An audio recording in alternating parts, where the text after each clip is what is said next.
So I was thinking about whether we should be finding a value bet here. So we have like Queen Jack Ace. We have fourth. We have like fourth net flush. But like I can also see myself checking here and bluff catching with a hand like this as well. I think either option is probably pretty valid. If we were gonna bet here, we would probably go like I don't know, between 20 and 30K. I think but the problem is like what are we trying to get paid by? Like I guess like we'd be trying to get paid by like pocket eights with the heart, sevens with the heart. I think it's kind of difficult. I think I'm more comfortable putting this as a bluff catcher and betting like my Jack X of hearts or Jack of hearts X, Queen of hearts X, like betting those type of hands. What do you do here, Melissa? I completely agree with you. If we have the jack, I mean, now we can get called by the nine. So, yeah, you're exactly right in what you said. There's not enough that can call us, and I don't even know if they have that if they're going to call every time. So, right.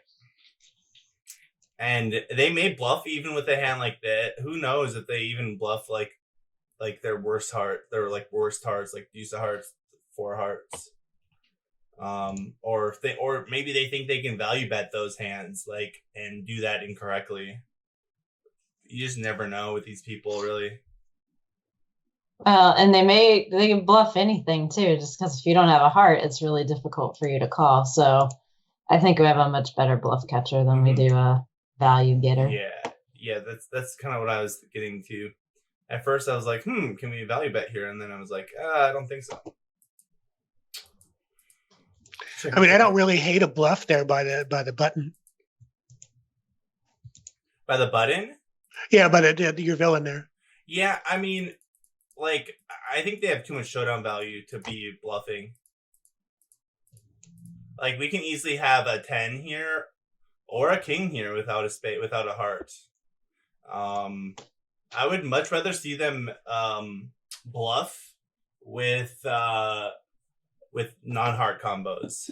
If they're bluffing with combos like this, really they're just going to be bluffing way too often. And when they do have showdown value like this, there's just no need.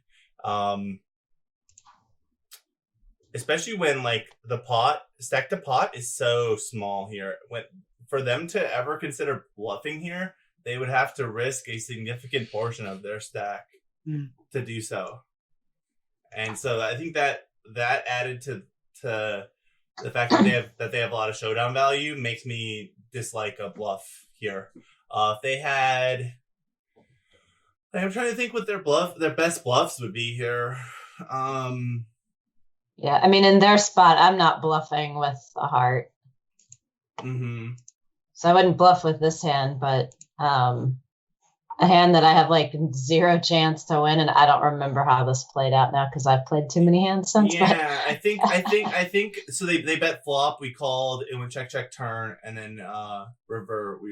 We checked it to them. I was thinking about best combos for them to bluff with. I guess it'd be hands that contain a queen or a jack or a nine that don't have a heart in them, that block some of our value combos, like Queen of Hearts X, Jack of Hearts X. So hands that contain a nine without a nine or an eight or a jack without any hearts that block our Queen of Hearts X, like Queen of Hearts 9, Queen of Hearts 8, a Queen of Hearts Jack. Queen of Hearts Jack of Clubs. So all those I think would probably be the best combos. From my study with Nikki Petrangelo, when we're bluffing on four hearts, four monotone flush boards, we don't want to interact so much with the board as we do want to interact with our opponent's value range. When we block our opponent's value range, that's way more important than in any significant way connecting with the board. So deep. So in reality, actually, like having the 4 of hearts in our hand would be like a really bad bluff, because we would want to have our opponent have the 4 of hearts, because those would be one of the hands that would actually be folding to their bluff, right? Yeah, that's that, and I'm starting to sometimes see those things. Like, but I usually see them after I've bet and made the mistake. I'm like, oh shit, wait, I blocked the combo that I'm trying to fold out.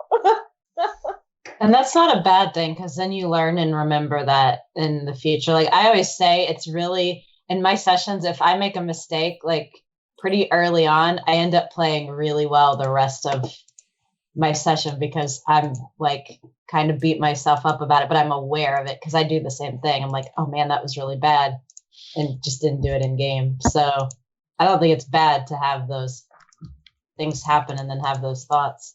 Yeah, it's all a learning process, and making mistakes, in my opinion, is just a faster route to profit, because you're gonna let it bug you, and it should bug you, and you should not forget about them, and you should go back and review them, and you should be focusing on your next session. Okay, like this is what I learned from my last session after reviewing those hands, in this kind of spot, blah blah blah blah.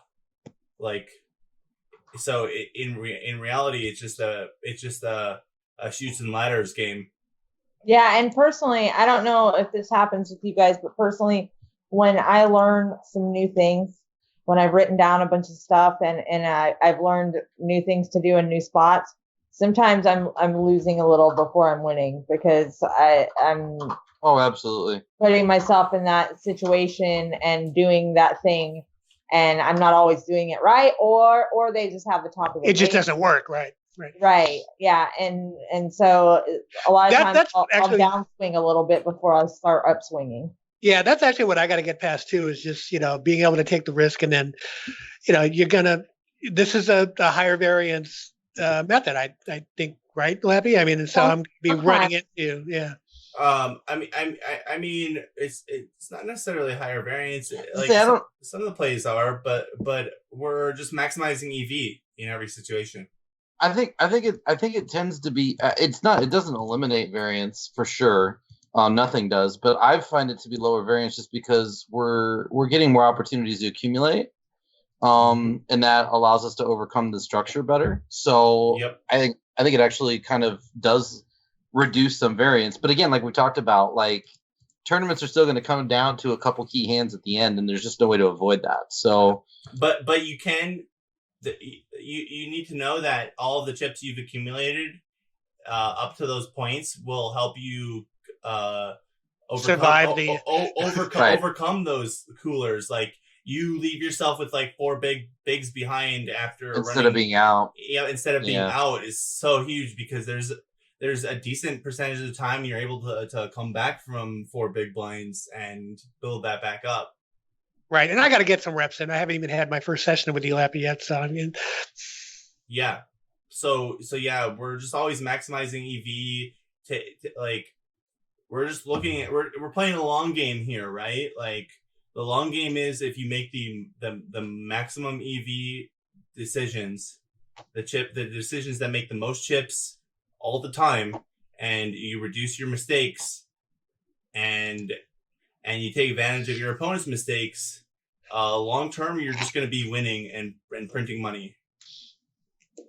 And that's really all that matters. Yeah, it's like I feel like some of the spots seem high variance, but like other spots are less. See, it's really just weird. Like the Nash jams are definitely high variance. but we actually cut out a bunch of that variance though. That's why we were talking about opening ranges and stuff being like opening or jamming like these hands. Yeah, but then- it's recognizing in game and getting just getting, I guess, some practice more than, for lack of a better term. Yeah. yeah, just getting volume in and always learning and always growing and learning to make the better decisions all the time and making less mistakes